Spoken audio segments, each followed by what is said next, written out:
한국의 제20대 대통령을 뽑는 재외선거 투표가 LA 총영사관에서 오늘부터 시작됐습니다.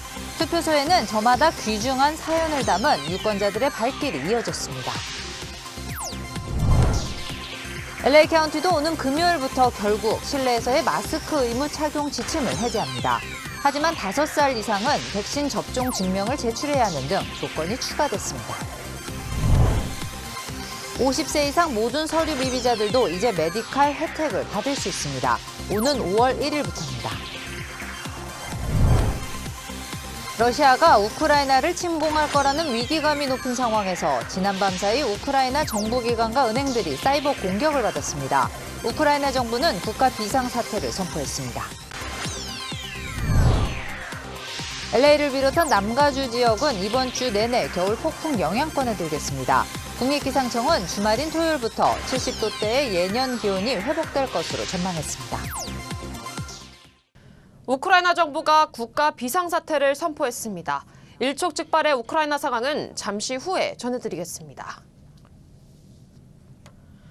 한국의 제20대 대통령을 뽑는 재외선거 투표가 LA 총영사관에서 오늘부터 시작됐습니다. 깜짝 추위에도 새벽부터 소중한 한 표를 행사하려는 한인들의 발길이 이어졌습니다. 먼저 전영훈 기자가 보도하겠습니다. 매서운 강풍과 깜짝 추위도 또 오미크론 변이에 대한 우려도 한인들의 뜨거운 투표 열기는 막지 못했습니다. 해외에 살고 있지만 영주권자로서 한국에도 그 세금을 제가 납부를 하고 있고요. 그리고 이번에는 어느 때보다도 더 중요한 선거이기 때문에 네, 국민의 한 사람으로서 의무를 다하려고 아침부터 일찍 이렇게 나왔습니다. 네, 주변에 사람들 전부 다 투표 관심 굉장히 많고요.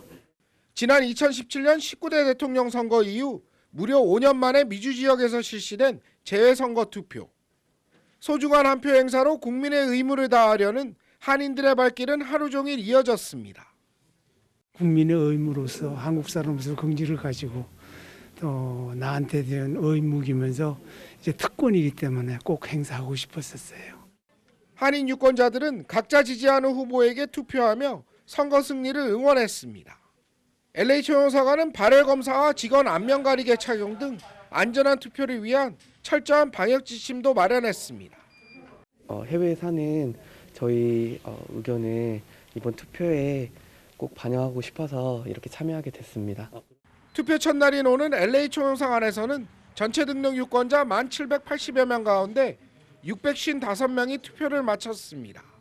몇몇 분들이 이제 영주권자이신 분들이 영주권 원본을 안 가져오신 분들이 계셔서 어쩔 수 없이 돌아가신 분들이 계십니다. 그래서 영주권 있으신 분들은 아이디하고 영주권을 꼭 같이 가지고 원본 가져오셨으면 좋겠고. LA 총영사관 관할 지역에서는 오는 금요일부터 오렌지 카운티와 샌디에이고 그리고 애리조나주 메사에서도 이번 주말 동안 투표소가 운영됩니다. LA에서 SBS 전영웅입니다. 한국 국적이 회복될 때까지 50년을 기다려 투표한 사람, 잠시 LA에 여행을 왔지만 잊지 않고 투표소를 찾은 사람, 투표소에는 저마다 귀중한 사연을 담은 재외국민 유권자들의 발길이 이어졌습니다. 이어서 김윤아 기자가 보도합니다. LA 한인타운에 거주하는 사이먼 박 씨. 박 씨에게 오늘은 유권자로서 새로 태어난 날입니다. 50년 만에 처음으로 투표권을 행사할 수 있었기 때문입니다. 그동안 박 씨는 한국 국적이 없는 미국 시민권자였지만 이제는 당당한 한국 국적을 보유한 이중 국적자입니다. 이중 국적 받고 여권 받고 해서 투표권을 받아서 지금 처음 50년 만에 이제 투표하는 겁니다.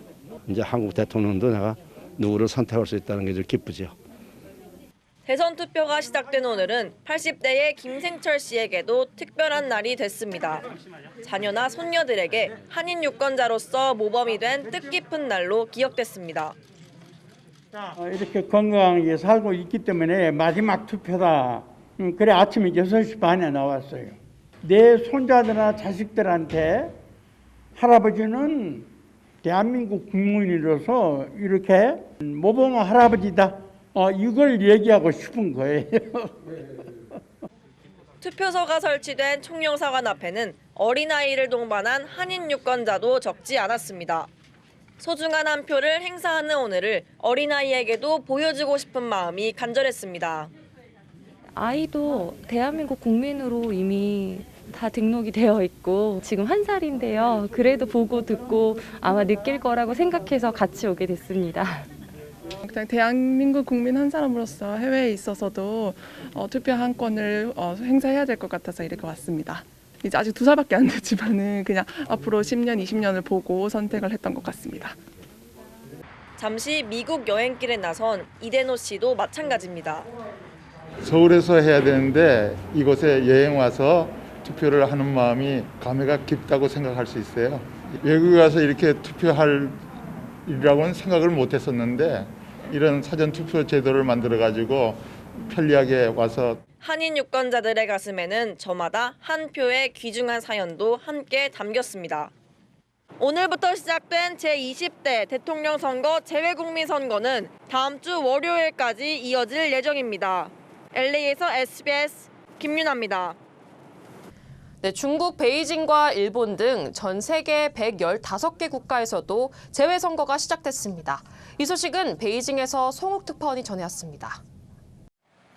중국 베이징에 있는 한국 대사관 앞에 30여 명의 사람이 버스에서 내립니다. 대통령 재외선거를 위해 140km 떨어진 텐진에서 온 교민들입니다. 코로나 상황이라 핵산 검사도 해야 되고 또 이제 아주 3시간 정도 걸리는 힘든 길이었지만 우리가 우리의 대통령을 뽑는 중요한 이제 그 투표이기 때문에 중국에서는 29,800여 명의 유권자가 투표를 신청했습니다. 저도 국외 부재자 신고를 통해 한 표를 행사했습니다.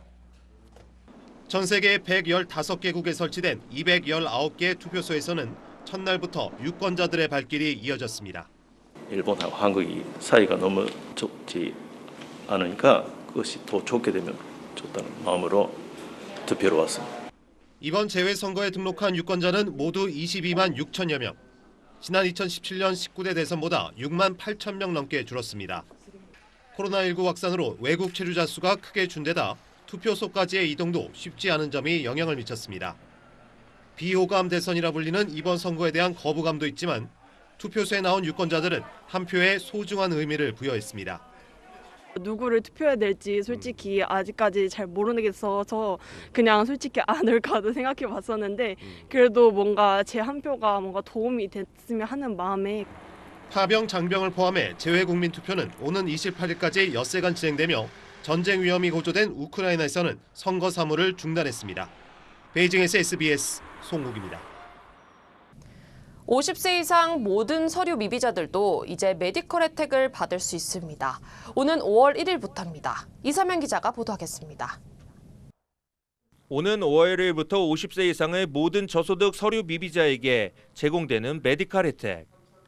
이민 신분에 관계없이 50세 이상의 모든 저소득 캘리포니아 주민은 일반 메디컬 혜택을 받을 수 있게 됐습니다. 자격이 되는 서류 미비자가 응급 메디컬이 있으면 자동으로 일반 메디컬이 가입되는 형식입니다. 메디컬은 대부분 무료로 비용 걱정을 안 하셔도 됩니다. 5월부터 자격이 되면 신분에 상관없이 50세 이상은 메디컬을 받으실 수 있습니다. 5월이면 얼마 남지 않았습니다. 지금부터 준비해서 신청하고 꼭 베네핏을 누리셨으면 합니다. 캘리포니아 주당국은 응급 메디컬이 없으면 4월 30일 이전에 신청을 해야 일반 메디컬 혜택을 받을 수 있다고 강조했습니다. 전문가들은 오는 5월 1일 이전에 50세가 되면 곧바로 일반 메디컬을 신청할 수 있다고 설명했습니다. 일반 메디컬과 응급 메디컬은 받을 수 있는 혜택의 차이가 굉장히 크고요. 예를 들면 이제 원하시는 전문 의사들을 불편하신 점이 있으실 때 만나실 수 있고 또는 응급 메디컬로 커버가 되지 않는 약들이 이제 더 많은 약들이 더 커버가 될 수 있도록 있기 때문에 신청 자격은 50세 이상의 서류 미비자로 1인 기준 세금 공제 전 월 1,563달러, 그리고 2인 가정은 2,106달러입니다. 재산 기준도 있습니다. 소유 기준은 집 한 채와 자동차 한 대로 제한하고 있습니다. 현금과 은행 통장 잔금은 개인 2,000달러, 그리고 부부는 3,000달러 이하로 규정하고 있습니다. 지금까지는 서류 미비자는 25세 이하만 일반 메디컬 혜택을 받을 수 있었습니다. LA에서 SBS 이사면입니다. 네, 어제 전해드린 대로 LA 카운티도 오는 금요일부터 결국 실내에서의 마스크 의무 착용 지침을 해제합니다. 하지만 5세 이상은 백신 접종 증명을 제출해야 하는 등 조건이 추가됐습니다. 전영 기자가 자세히 설명해드리겠습니다. LA 카운티가 오는 금요일부터 백신 접종자들의 실내 마스크 의무화를 해제하기로 했습니다. 캘리포니아주 정부의 마스크 의무화 해제에도 규정을 유지하던 LA 카운티가 입장을 바꾼 겁니다. LA 카운티 보건국은 지침 변경의 이유로 코로나19 주요 수치 하락세를 근거로 들었습니다. 하지만 보건국은 이번 실내 마스크 해제 조치가 백신 접종자에게만 해당한다는 점을 강조했습니다. 또 백신 접종 여부를 검사하는 시설이나 사업장에서만 마스크 의무화를 해제했습니다. 실내 마스크 해제가 적용되는 업소들은 5살 이상 고객과 종업원들 모두 백신 접종 증명서를 반드시 확인해야 합니다. 백신 미접종자의 경우 식사나 음료를 마실 때를 제외하고 마스크를 반드시 착용해야 합니다. 바바라 페러 LA 카운티 보건국장은 다음 달 말에는 보다 광범위한 실내 마스크 해제가 가능할 것으로 전망했습니다. LA에서 SBS 전영웅입니다. 네, 한국공정거래위원회가 어제 대한항공과 아시아나의 합병을 조건부 승인했습니다. 그런데 합병이 완료되면 로스앤젤레스와 인천으로 가는 항공권이 최대 32%나 비싸질 수 있다는 전망이 나왔습니다. 이사면 기자입니다.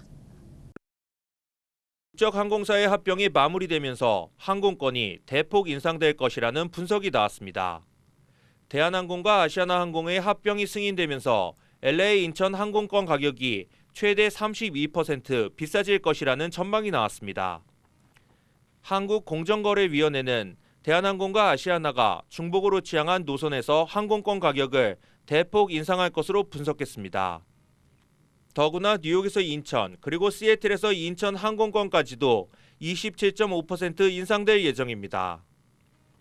지난 2013년부터 2019년까지의 자료를 토대로 요금 변화율을 추정했다고 공정위는 설명했습니다.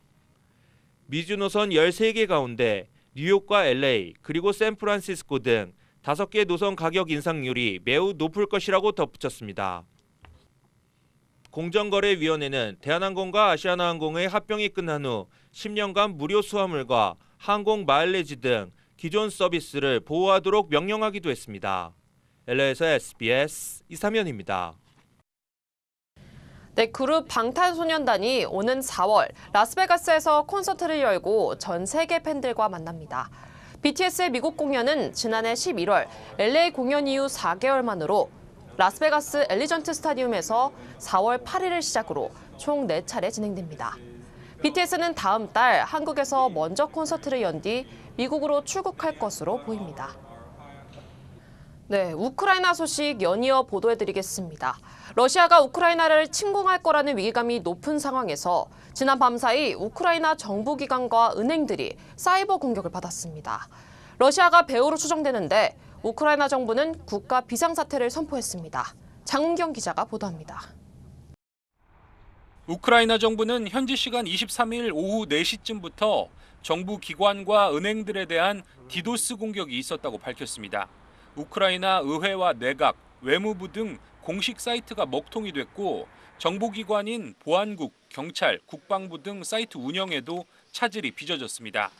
우크라이나 사이버 보안센터는 앞서 지난 15일에도 국방부 웹사이트와 은행 두 곳이 사이버 공격을 받았다며 배후로 러시아를 지목한 바 있습니다. 러시아는 이런 공격을 부인하고 있는데 미국은 누구의 소행인지 조사 중이라면서도 대응할 방법이 있다고 강조해왔습니다. We have conveyed before, and I'll reiterate now, that we would be prepared to respond with a range of malicious activities or actions that the Russians were to take. 이런 가운데 우크라이나가 국가 비상사태를 선포했습니다. 친러 분리주의 공화국들이 장악한 돈바스 지역을 제외한 전역에 비상사태가 선포됐는데 이렇게 되면 검문 검색이 강화되고 외출이나 야간 통행이 금지되는 등 민간인의 자유로운 이동이 제한될 수 있습니다. Проговорилося питання про введення надзвичайного стану в нашій країні. Були жваві. 우크라이나 정부는 다만 군사력과 국가 인프라를 전시체제로 전환하는 국가 총동원령을 발령할지 여부는 아직 결정하지 않았다며 필요할 경우 이 조치도 취할 거라고 밝혔습니다. SBS 장훈경입니다. 네, 러시아와 우크라이나 간 긴장감이 한층 높아지면서 뉴욕 증시는 하락 마감했습니다. 다우지수는 1.3% 떨어졌고 나스닥 지수는 2.57% 급락했습니다. 시장은 우크라이나 사태에 민감했습니다.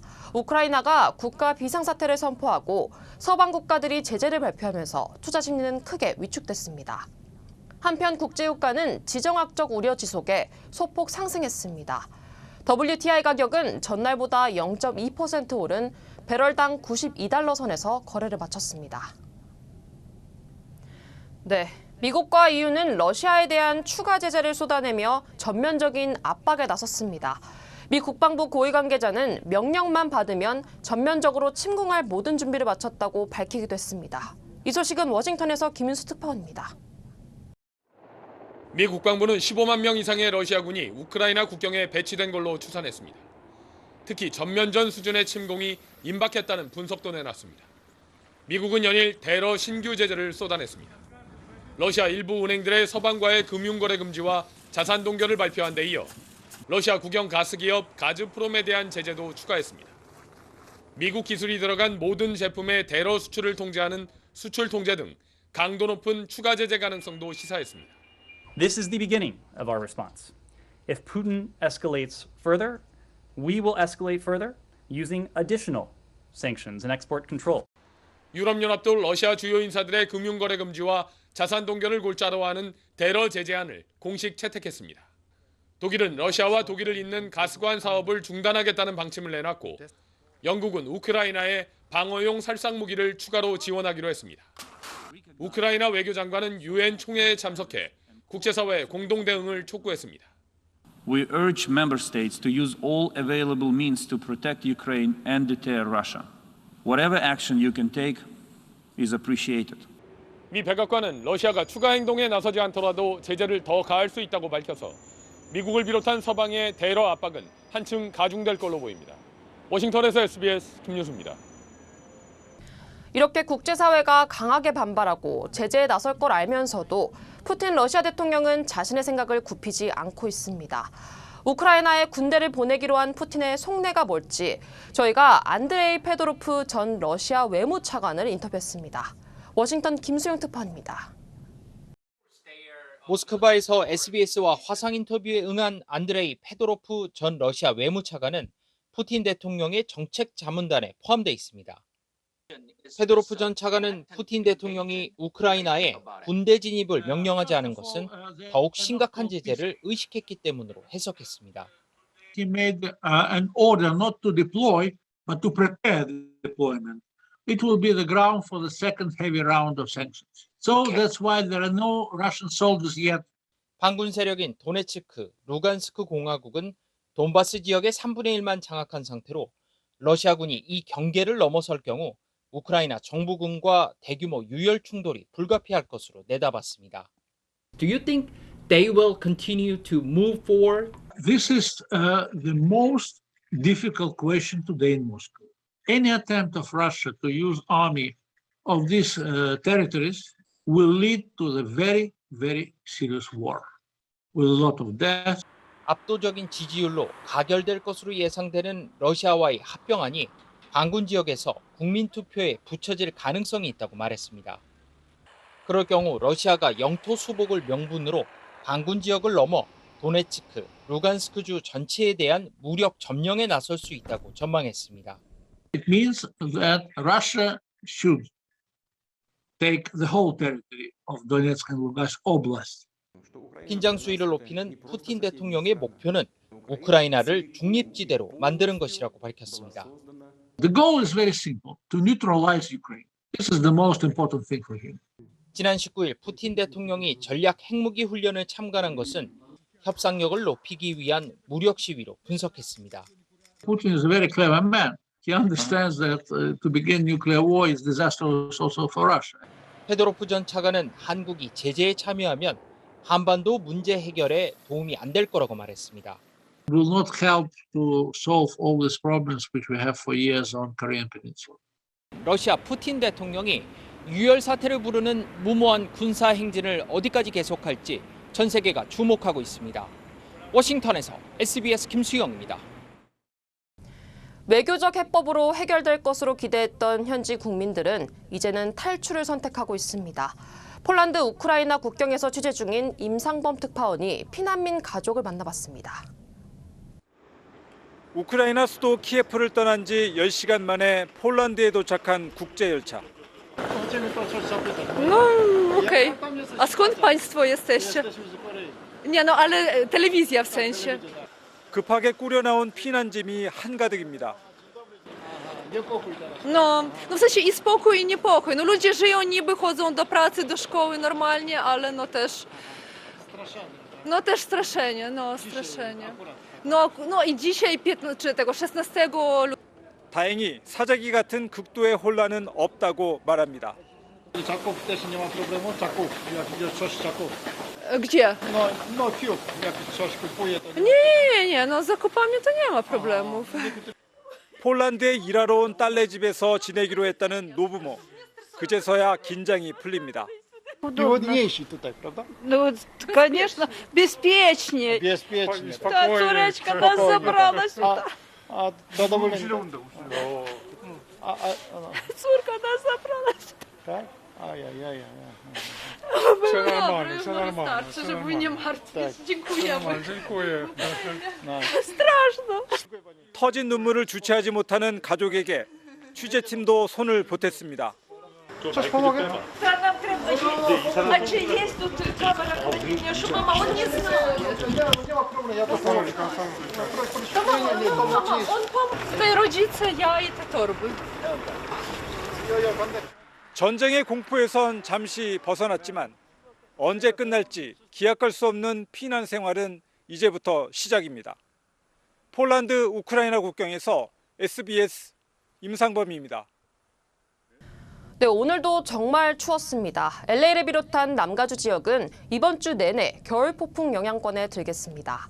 국립기상청은 내일도 최고 기온 61도에 매우 쌀쌀한 날씨가 계속되며 주말인 토요일부터 조금씩 풀릴 것으로 전망했습니다. 시속 45마일 이상의 강풍도 예보되면서 고속도로 운전할 때는 각별히 주의할 것을 당부했습니다. 특히 5번 프리웨이 그레이파인 지역에는 빙판길이 만들어지면서 구간이 폐쇄되는 경우가 많다며 운전자들은 떠나기 전 반드시 기상 상황을 확인하라고 조언했습니다. 연방 상원 의원들이 정부기관 웹사이트에 한국어 등 다양한 언어를 제공할 것을 직접 촉구하고 나섰습니다. 주요 한인사회 소식 이원정 기자입니다. UCLA 대학에서 지난해 발생했던 애틀란타 스파 총격 사건의 용의자를 찬양하는 백인 우월주의 집회 전단지가 나돌아 조사에 나섰습니다. 아시안-아메리칸 연구부서는 이메일로 지난 2월 14일 교직원과 학생들에게 한인을 포함해 총 8명을 살해한 로버트 아런 롱을 찬양하고 아시안에 대한 성차별적 비방을 포함하는 집회를 열 것이라는 전단에 대해 주의할 것을 당부했습니다. 2월 14일 당일에는 집회는 없었지만 학교 측은 계속 조사한다는 입장입니다. LA시 지역 일부 도로의 제한 속도가 현행보다 5마일 낮춰지게 됩니다. 시의회는 LA 도심 177마일 구간 도로의 제한 속도를 시속 5마일 낮추는 조례안을 승인했으며 다음 주 에릭 가세티 시장에 서명만을 남겨놓고 있다고 밝혔습니다. 이번 조례안으로 보행자의 심한 부상을 줄이고 운전자의 충돌 방지 노력도 향상할 것으로 기대하고 있다고 설명했습니다. 뉴욕시에서 강력범죄가 잇따라 시민들의 우려가 커지고 있습니다. 경찰은 지난 주말 동안 뉴욕시 지하철 곳곳에서 70대 노인과 20대 여성이 묻지마 폭행을 당하는 등 8건의 중범죄가 발생했다고 밝혔습니다. 연방상원의원 19명이 연방정부의 정보와 자료를 한국어 등 다양한 언어로도 제공할 것을 촉구했습니다. 존 오소프 의원은 전국 6,700만 가구가 영어가 아닌 언어를 구사하며 한국어를 사용하는 가족은 100만 가구에 달한다며 연방기관 웹사이트에 언어 지원 서비스를 제공해야 한다는 내용의 서한을 메릭 갈랜드 법무부 장관에게 전달했다고 밝혔습니다. 하와이 소매업소들이 매장을 철수하고 온라인 영업으로 변신하고 있습니다. 카일루아 잡화점인 글로벌 빌리지와 에덴 러브 등 많은 매장들은 코로나로 인해 임대료 연체와 인플레이션으로 오프라인 매장을 철수하고 온라인 매장으로 전환하고 있다고 밝혔습니다.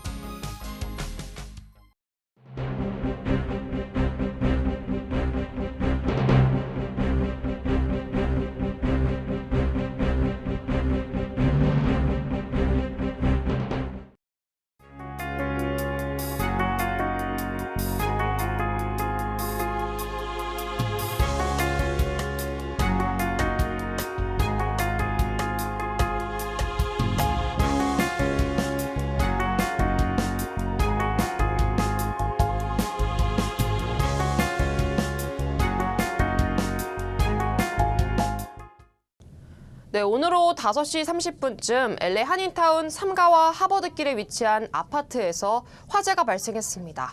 다행히 불은 20여 분 만에 진압됐고 인명피해는 없었습니다. 정말 다행입니다. 잠깐의 부주의로 재산은 물론 생명까지 위험할 수 있습니다.